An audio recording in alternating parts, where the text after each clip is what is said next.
When you think of Main Street in Hastings, you think of all of the historic buildings. And inside some of those historic buildings are some fantastic antique stores. So this time, let's take some antique dinnerware found at our very own antique stores and get ready for a delicious Mother's Day dinner.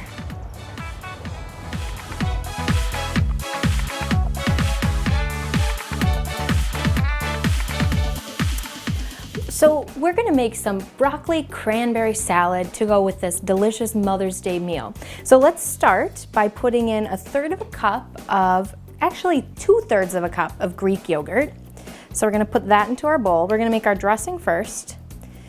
And then to that, we are going to add 2/3 of a cup of light mayonnaise. And then to that, we are going to add some apple cider vinegar. We're adding a tablespoon of that, and then 2 tablespoons of honey. And now all we need to do is stir and combine all of this to make our dressing. Now we are going to work on cutting up our broccoli. All right, and what we're gonna do is we're just gonna cut the florets off the top of the broccoli. So this is already washed. And we've got some bigger pieces, so what I'm gonna do is pop some of those bigger ones apart because that'd just be awkward to eat, and just go through and randomly pop these apart. If you wanted to, you could do it by hand, but I think it's easier to do it with a knife. So what I'm gonna do is I'm gonna put this in our first bowl from our antique store down on Main Street. And actually, looking at these are pretty healthy stalks of broccoli, so we might not even need those other 2 that I got as just in case broccoli. So those will become lunchbox broccoli. And now, to our antique bowl, we're going to add 1/2 cup of slivered almonds, 1/2 cup of cranberries. These are dried cranberries. And what I'm gonna do is I'm slowly gonna add my dressing. I don't wanna go all in because sometimes, depending on the consistency and how thick your broccoli is, it will make a difference on how much dressing you need. And we're gonna slowly start stirring to make our broccoli salad.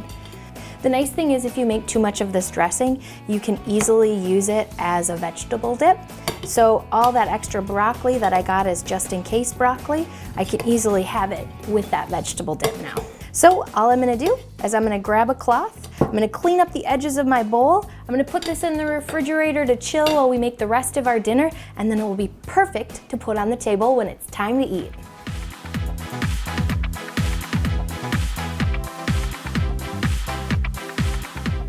So with that fantastic salad we made, we need an awesome main course to go with it. And we're gonna do that with this lemon rosemary pork tenderloin. Remember, we're talking Mother's Day and Main Street. So I went with pork tenderloin because my mom is a big fan. So we're gonna get this pork ready, and we're gonna do that by just taking some paper towels.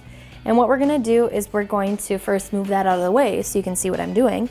What we're gonna do is we're just gonna press down on them so that they are nice and dry and get all of the extra liquid off of them. And then I'm gonna transfer them over to my baking sheet. And on my baking sheet, what I've done is I've sprayed it with a nonstick cooking spray, and I'm just going to transfer these over, just like so. So what I'm gonna do is I ran and got some paper towels, and to conserve on my cutting board, I'm just gonna flip it right over. And now I've got my clean side to my cutting board.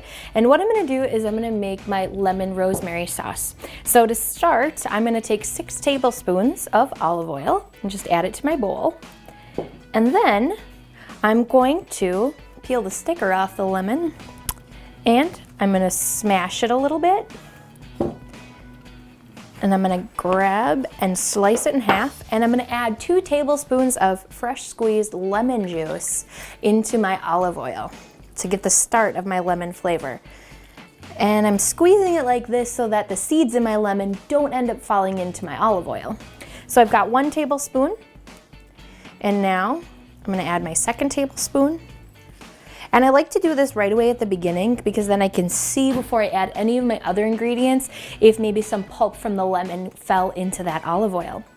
So now I've got another lemon that I've washed, and to that I'm gonna add some lemon zest. And I'm gonna do that by just running my zester right over the top of my lemon. And I want to make sure I don't get that white part, because that white part is going to add some bitterness. And I'm just going to work my way around my lemon. And I want it to be about a teaspoon of lemon zest. So now I'm just going to push my zest into my olive oil and lemon juice mixture. I'm going to clean it all out of my zester, just like that. We've got the lemon taken care of, so let's take care of adding the rosemary. And so I have fresh rosemary here, so what I'm gonna do is I'm gonna chop that up. So I'm just cleaning it off of the stalk, just like this. I'm gonna sort through and get any of those woody parts out, because that's not gonna be very delicious to eat. And also by doing this, it's going to release some of those flavors as well. And now I'm just gonna come along with my knife and cut it up into nice small pieces. Alrighty, so we've got the last of our rosemary finely chopped, and you can see it looks a lot different now. So what we're gonna do is we are going to take and add that into our lemon and olive oil mixture. And now I'm going to add just a pinch of salt and a pinch of pepper, and I'm gonna grab my handy dandy whisk, and we're going to emulsify them. Ooh, that's our fancy science word of the day. So what that means is we're gonna keep stirring until we get that acidic lemon juice in with that olive oil, and it will turn from two separates into a solid liquid. A solid liquid, that makes no sense. But we're gonna do it anyway. We're gonna mix it all together so that they're one combined mixture. And now we're gonna pour about half on the first pork tenderloin. We're gonna pour about half on the second pork tenderloin, and we're just gonna keep going back and forth and keep pouring, because now we're gonna get our hands extra goopy. I'm gonna pull up a sleeve, and we're just gonna rub that all into our meat. Just like that. So what I have behind me is a 425-degree oven. I'm gonna put this into that 425-degree oven for about a half an hour, and then that way I can check it with my meat thermometer and make sure that it is done and safe to eat. So let's get it cooking.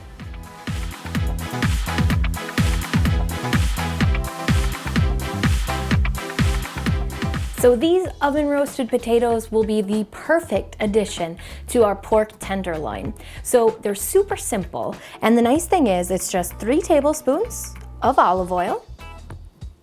Then we have a teaspoon of salt and a half a teaspoon of pepper.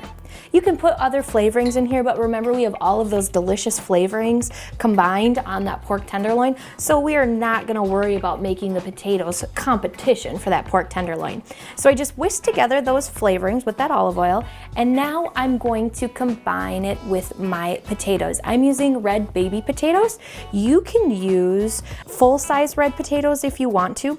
If you do that, the only real difference is you're gonna end up with less of the skin on the edge of the potato. And I'm picking the baby reds today because my mom likes it when we have the skin on the potato. If it was for Father's Day, there's no way we would do this. We'd use the full-size red potatoes because my dad does not like the skin on the potato. But this is Mom's special day, so she's getting baby red potatoes. So all I'm doing is taking them and I'm cutting them into these little 1/2-inch cubes. It doesn't need to be perfect. You don't need to have to like bust out a ruler or anything, but you just want them in nice little pieces. You want them to be roughly the same size as well. If you don't, you're gonna end up with some that are overcooked and some that are still hard as a potato. Like I said, I'm using baby red potatoes, so that means I'm gonna cut up about 12 potatoes. If you were using the full-size red potatoes, you could get by with just 6 of them. And this will be perfect for 5 or 6 people, depending on how much they enjoy potatoes. So now we have all of our potatoes cut up in here. So let's clean up and get rid of some of this stuff we don't need anymore, because now it's time to get them ready for the oven. So to get this ready, all we're gonna do is put it onto a 9x16 baking sheet, and we've got it covered up with a piece of tin foil. It's gonna make cleanup a lot easier. But just in case, we're gonna spray it with oodles of cooking spray. And now before we transfer all of our potatoes, we're just gonna use our mitts and we're gonna slowly spin it around so that all of the potatoes get covered in that olive oil and salt and pepper mixture. And now all we're gonna do is pop it onto the pan, and you can see they're nice and shiny now. We wanna give them room so that they're only in a single layer. We're gonna pop this into our 425-degree oven right next to the pork tenderloin. Put it in for about 15 minutes. After 15 minutes, pop it out, flip the potatoes over, and then cook it for another 15, and it'll be done the same time that the pork tenderloin is done.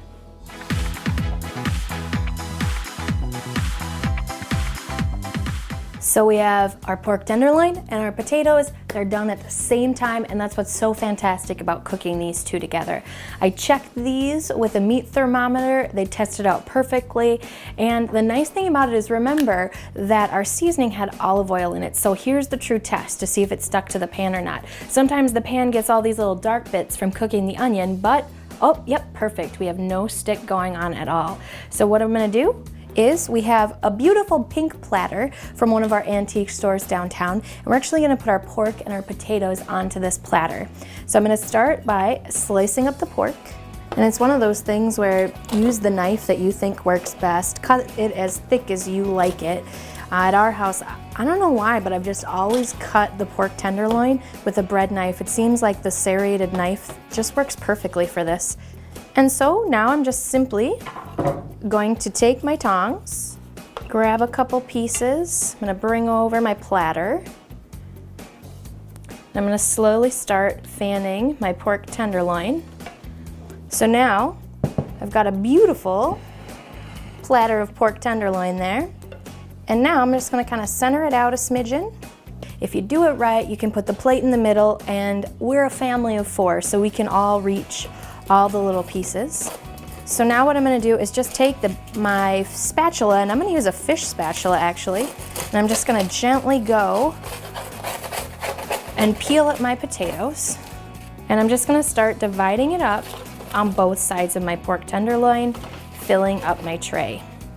If you were having a bigger group of people, you would be amazed by all of the different serving pieces they have at the different antique stores downtown. So I picked this one because I thought it would be a good fit, because Mother's Day, when we have Mother's Day dinner, it's just the 4 of us. So I thought this would be good for the amount of food that we're gonna make. Now you might be thinking, for 4 people this is a lot, but hey, that means you get leftovers, and this reheats fantastically. You can just put it on a plate, cover it up with a piece of tin foil, and someone has a delicious next day dinner. So let's move on to dessert.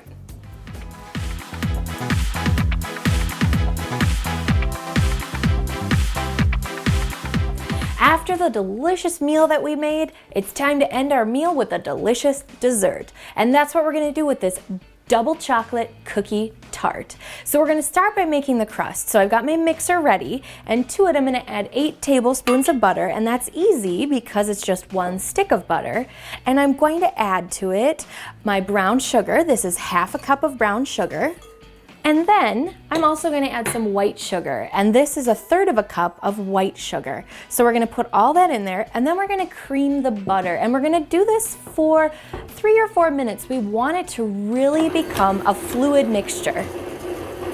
And then to this, I'm going to add my vanilla and 1 egg. So with my vanilla, I have a 1/2 teaspoon of vanilla, and with my egg, it's just 1 egg. So now that we have our egg and our vanilla incorporated, we're going to add 1/4 teaspoon of baking soda, and this is going to be a cookie tart. So that's going to be one of the pieces that helps to make this dough raise. And I'm also going to add 1 teaspoon of salt, and in here I have 2 cups of flour. I'm going to add some of it, about 1/3 of it, and I'm going to slowly mix it together. And when it starts to incorporate, I'm going to add a little more. And now with that last little bit, we can see it's starting to make a cookie dough. So I'm gonna take it down, and in here I have mini chocolate chips. And with these mini chocolate chips, I've got about 2/3 of a cup of chocolate chips. So I'm gonna slowly add that in. So I'm gonna have the mixer as slow as it'll go. I'm gonna add some, let it spin around, add some more. So now we're gonna bring our tart pan into play. And what I've done is I've already gotten my tart pan ready by taking and spraying it with a non-stick cooking spray. So remember, a tart pan is one of those pans where the bottom will lift out of it. So we've got that in there. It's nicely sprayed. If you don't spray it, you're not gonna be able to pop it out. And really it's gonna be one of those things where you have to have a spoon and you just start chipping away at it. So it's definitely worth taking the time to do that. And when I get these little pieces of cookie dough, I'm just gonna grab them by small handfuls, and I'm gonna start in the center of my tart pan, and I'm gonna pancake these little pieces and slowly start adding it all over my tart pan. So when you have the whole bottom lined with cookie dough, you will notice you still have about half of it left, because remember, we're making a tart, so we need to go up along the edges of the pan as well. It's just kind of one of those guesswork pieces to use about half of it to cover the bottom of your pan, and now we're gonna work our way up the edges. We also sprayed that with nonstick spray so that it's easy to pop it out when it's tart time. So now you can see I've gone and filled up all along the edges. If you're working with a smaller tart pan, you can just use a knife to cut off the tops of these and make it nice and level. So we're gonna pop this into a 350-degree oven for 25 to 30 minutes, depending on your oven, and then we'll be ready for stage 2.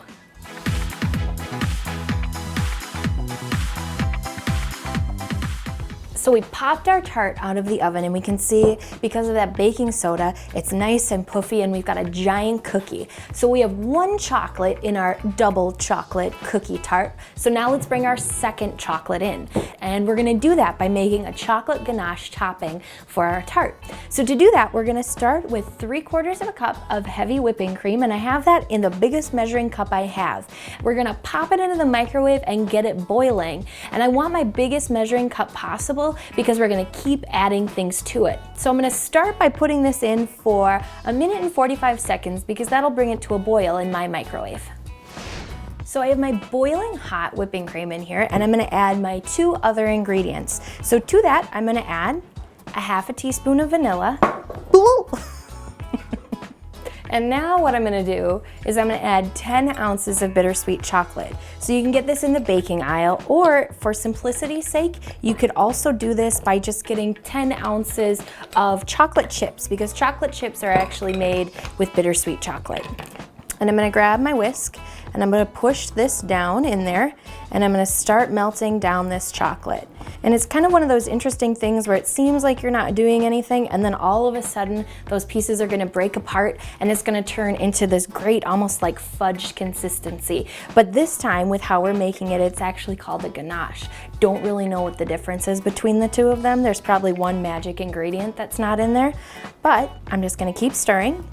So we know we've got it to the right consistency when, as I go through, I can get kind of these strings and ribbons, and if we see in here, it's really nice and liquid as I'm stirring it around.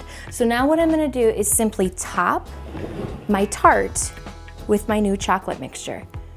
I'm just gonna pour this all in. And you can see it's really a rich and shiny chocolate.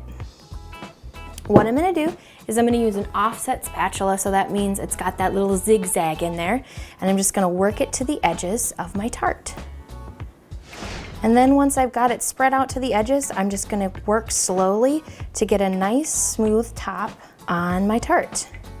We're gonna put this into our refrigerator for 25 minutes to a half an hour and make sure everything is nice and chilled, and we're gonna put 1 final piece of pizzazz on there, and then we're ready to eat.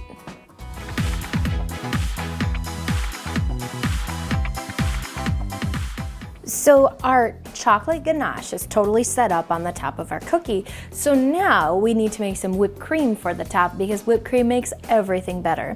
So in order to do that, we are going to start by taking 2/3 of a cup of heavy whipping cream, and we're gonna put this into our mixer. And to that 2/3 of a cup, we're going to add a 1/4 cup of powdered sugar and a teaspoon of vanilla. If you wanted to, you could make this a triple chocolate cookie tart by putting some cocoa in there, but whoa no, that's a little too much. So we are just going to take and whip this together until we get stiff peaks. And now I'm gonna get ready to pipe it onto the top of my cookie tart. And I'm gonna do that by using just a gallon bag. I folded down the top so I can load it easier. And I don't wanna lose any of the air in there, so I'm just going to gently nestle it into that bag. So now what I'm gonna do is I'm gonna start folding the bag up and gently letting gravity shake it down. And then I'm going to gently push down to get it down as far as I can. And I'm gonna cut off just the tiniest little tip off the corner. And now I'm gonna come around and I'm gonna make some little blurples around the edge. And I try to do it where it looks like everybody would get one little whipped cream swirl on their piece. This is a really rich dessert, so you're not gonna cut giant pieces out of it. Okay, and we've got some left over, but that'll be perfect on ice cream another time. So I'm just gonna gently set this into my bowl to keep it safe. And now I'm gonna come around with raspberries, and I'm just gonna put it into the middle of each of those little spots and make some nice little dessert surprise pieces. So now it is time to bring our antiques from Main Street in here. So now we have a green depression glass cake stand. So what we're gonna do is we're gonna come up through the middle and we're going to just gently push, transfer hands, and put it onto our cake stand, just like that. So let's clean up. It's time to dig in for dinner.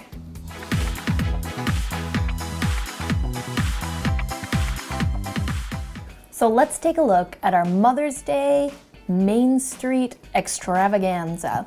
So we have our glass bowl from one of our antique stores. The yellow really sets off the green color in our broccoli cranberry salad, and that'll be great to go with our pink platter of pork and potatoes. It's almost like P to the third power over here.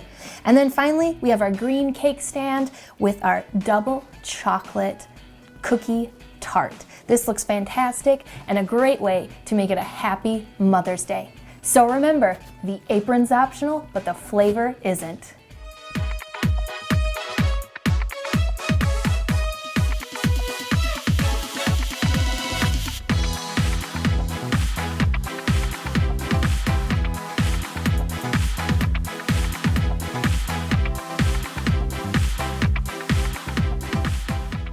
After the delicious meal that we've made, it's time to end with the delicious dirt. Delicious dirt, that's your word right there. Dirt cups.